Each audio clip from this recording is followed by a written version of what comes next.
হয়তো আপনারা অনেকে বিয়ে করেছেন, অনেক যুবক ভাইয়েরা বিয়ে করেছেন, অনেক যুবক বোনেরা বিয়ে করেছেন, যুবতী বোনেরা হয়তো অনেকে করেন নাই, করবেন। অনেক যুবক ভাইয়েরা বিয়ে করেন নাই, হতে পারে করবেন।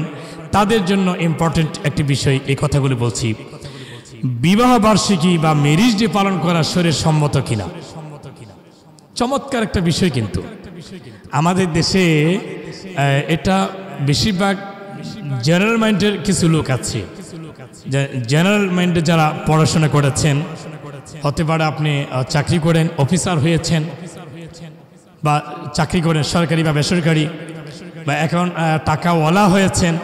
কারণ ম্যারেজ ডে পালন করতে গেলে তো একটা রিক্সা চালক, ভ্যান চালক, একটা গরিব, সে তার ম্যারেজ ডে পালন করতে পারবে না। ম্যারেজ ডে পালন করতে আপনি দ্বারাই তো সম্ভব। সারা জীবন আকাম কোকাম করে টাকা জোগাড় করছেন, আকাম কোকাম করে টাকা, হারাম টাকা উপার্জন করেছেন, সুদের টাকা, ঘুষের টাকা উপার্জন করেছেন। এখন আপনি সন্তান তো ম্যারেজ ডে পালন করবেই। কারণ এমন ঘটনা আছে, বাংলাদেশের অফিসারের সন্তান পকেট খরচ টাকা লাগে তার 3 লাখ। এটা Bangladesh electric and print media সাক্ষী। আমার কথা সত্য কিনা যাচাই করে দেখুন। অফিসার, বড় অফিসার, বাংলাদেশের অফিসারের সন্তান 3 লক্ষ টাকা তার পকেট খরচ লাগে। আমাদের বাংলাদেশের কোন অফিসারের মেয়ে 1.5 লক্ষ টাকা তার পকেট খরচ লাগে। 1.5 লক্ষ টাকা পকেট খরচ মার কাছে চাইতে গিয়ে, বাবার কাছে চাইতে গিয়ে, শেষ পর্যন্ত ওই কর্মকর্তার মেয়ে 1.5 লক্ষ টাকা তার মার কাছে চাওয়ার কারণে, টাকা না দেওয়ার কারণে রাত্রেবেলা এই জুসের সাথে এই ঘুমের ট্যাবলেট মিশাই এই কোমলমতি মেয়েটা তার অফিসার বাবা সহ তার মাকে রাতেবেলা ঘুমের ট্যাবলেটের সাথে নেশাযুক্ত খাওয়ায়া বাবা মাকে জবাই করেছে। এটা বাংলাদেশের ইতিহাস। আপনি দেখুন, তাহলে আপনি মেয়েটাকে কিভাবে অর্জন করছেন। আপনি মেয়েটা তো পর্দা থাকার কথা ছিল, তাই না? দিনদার হওয়ার কথা ছিল, আল্লাহ হওয়ার কথা ছিল। কিন্তু আপনার মেয়েটার যখন 1.5 লক্ষ টাকা পকেট খরচ টাকা লাগে, আপনি মেয়েটা ইন্ডিয়াতে যায়, আপনি মেয়েটা ওই বাংলাদেশের বিভিন্ন রিসোর্টে যায়, বিভিন্ন হোটেলে যায়, ওই কক্সবাজারে যায়, বিভিন্ন রকমের আপনার দর্শনার্থী জায়গার মধ্যে যায়, বন্ধু বান্ধবের সাথে আপনি ঘুরে। একবার খবর নিয়ে দেখছিলেন? আপনি খবর নিয়ে দেখছিলেন? আপনার কথার পিছনে কিন্তু আমার আর একটা কথা আছে। দেখুন তো, বাংলাদেশের একজন বুজুর্গের একজন আলেমের বংশের কোন একটা মেয়ে কোথাও গেছে কিনা দেখেন তো, এরকম পাইবেন কিনা? পার্থক্যটা কি? আপনি তো শিক্ষিত, আপনি জেনারেল শিক্ষিতের মধ্যে তো ভালো ভালো শিক্ষিত আছে বাংলাদেশে, সুশিক্ষিত আছে বাংলাদেশে। আপনি কি একবার টের পাইলেন না?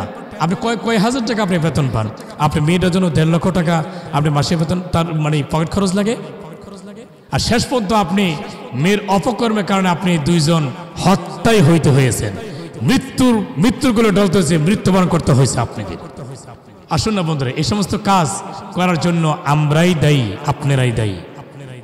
আসুন না আমরা অনুসরণ করি আমার প্রিয় নবী পাককে, সাহাবে কেরামদেরকে, হক্কানি ওলামা কেরামদেরকে, আলিম ওলামাদেরকে আমরা অনুসরণ করি, মাদ্রাসার ছাত্রদেরকে অনুসরণ করি, মাদ্রাসার শিক্ষকদেরকে আমরা অনুসরণ করি, দেখে তাদের মধ্যে এই সমস্ত অপকর্মগুলো আছে কিনা।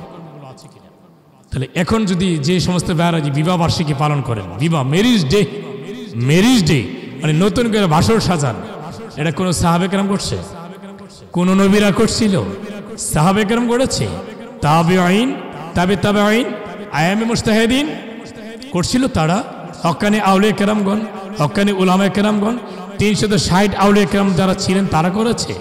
বর্তমান কোনো আলেম উলামারা করে? বর্তমান কোনো বুজুর্গরা করে? কোন মসজিদে ইমাম খতিবরা করছে? কোনো জায়গায় নাই।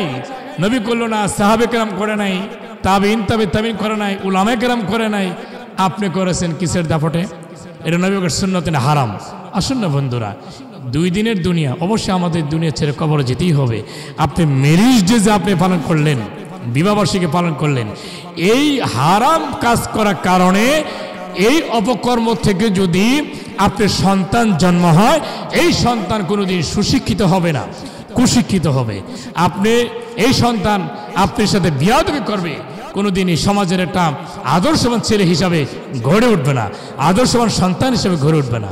আসুন না বন্ধুরা, যুবক ভাই বোনেরা, আমার কথা আপনি রাগ করবেন না, গুসা করবেন না। এটা অনেকে আমাদের দেশে হয়ে থাকে বর্তমানে, আমরা চোখে দেখতেছি। ম্যারেজ ডে পালন করা, বিবাহবার্ষিকী পালন করা শরীর সম্মত সম্পূর্ণ হারাম, সম্পূর্ণ কুফরি গুনাহ, কবিরা গুনাহ। আসুন না, এই কুফরি গুনাহ থেকে, এই বিবাহবার্ষিকী থেকে, ম্যারেজ ডে থেকে আল্লাহ পাক যেন আমরা যেন বাঁচতে পারি, আমরাও বাঁচতে পারেন। আল্লাহ পাক আমাদের সকলকে তৌফিক দান করুন, আমিন। আসসালামু আলাইকুম ওয়া রাহমাতুল্লাহি ওয়া বারাকাতুহু।